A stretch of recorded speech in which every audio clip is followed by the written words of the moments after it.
and white. So we really are keeping things super simple. One thing I will say is, if you've got a palette knife, use one. If you don't have a palette knife, then maybe use a butter knife. One thing you don't want to do is use a brush when you're mixing your paints, because what you're going to end up doing is, instead of moving the paint around the palette, you're going to pick it all up on this brush and end up in a real mess. So if you do have a palette knife, great. If you don't, then maybe use a butter knife or something like that, just a hard surface that you can mix the paint on the palette with.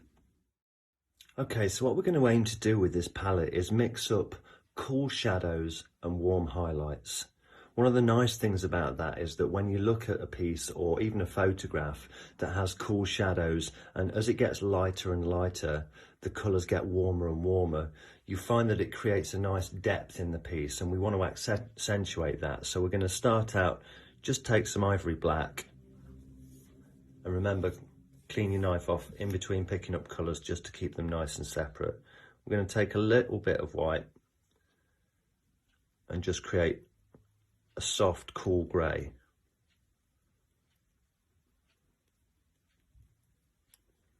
Make sure that everything's mixed really nicely, because the last thing you want to do when you're picking up this colour later on to actually paint is to end up with a streaky colour on your brush that confuses the eye when you put it down onto the canvas. So now we'll take a little bit of this cool grey that we've mixed, we'll slide it down a little way, and then we're going to add a little bit of yellow ochre, just to start warming things up a bit. Again, just making sure that that yellow's mixed in thoroughly. And then a little bit of white to lighten it up. And what we're going to end up with as we start to move through getting lighter is a slightly browner grey tone in the middle of the range. And as we get lighter, it's going to get creamier and creamier. So we'll now take a little bit of this one, move it along the palette slightly. Again, a little bit more yellow ochre to warm it up a bit more. And once that yellow ochre's in there, hello cat, we're going to put some white in there. Winston, my cat, has just joined the show. You may have heard him in the background there. That's actually starting to turn into quite a nice colour now. It's quite an interesting tone. It's not simply a neutral grey anymore. And again, we'll pick up a bit more of that, a little bit more yellow ochre. And we want to end up with sort of 4 or 5 tones, so that when we are looking at a reference and we're actually painting, we don't have to start mixing any extra colours on the palette or blending too many colours on the painting itself.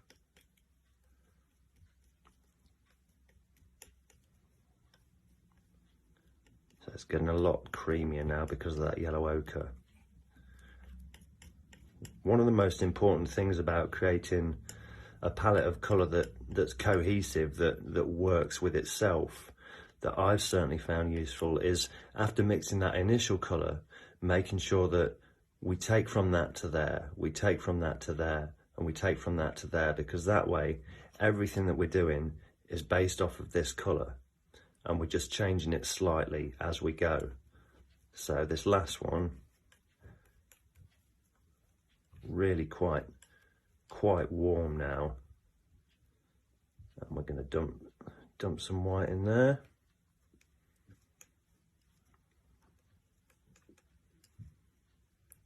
And the only other thing we'll probably do towards the end of the piece is use something that's a lot closer to pure white.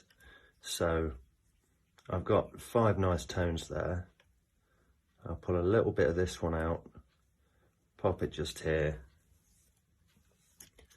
clean off one more time. We'll take a nice chunk of white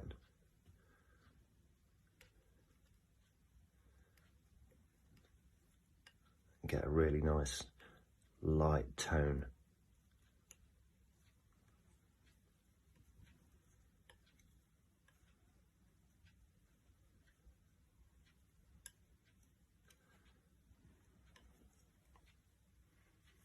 So hopefully you can see from that all my colours are well mixed. I've taken the time to make a coherent palette to keep it nice and orderly and get it to a point where I can literally pick up one colour at a time and place it onto the canvas, rather than getting this into a mess, which in turn will make my canvas a mess. Okay, a quick word about brushes, guys. I'm going to use a long flat and a round. What I would say is use whatever you've got available. As long as it puts paint on the surface and you're comfortable using it, then go ahead, use that. If you have got more of a selection of brushes, then try and use something similar to what I've got here, just for ease of following along and creating something that looks or feels similar to what we're trying to achieve. The only other thing left to talk about really before we start painting is mediums. Some people talk about using linseed oil, liquid, things like that alter the qualities of the paint.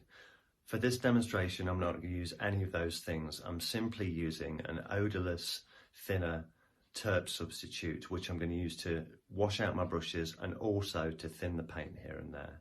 We can go into mediums in another video, but for now, just to keep things simple, we're going to use paint, brushes and thinners. That's it.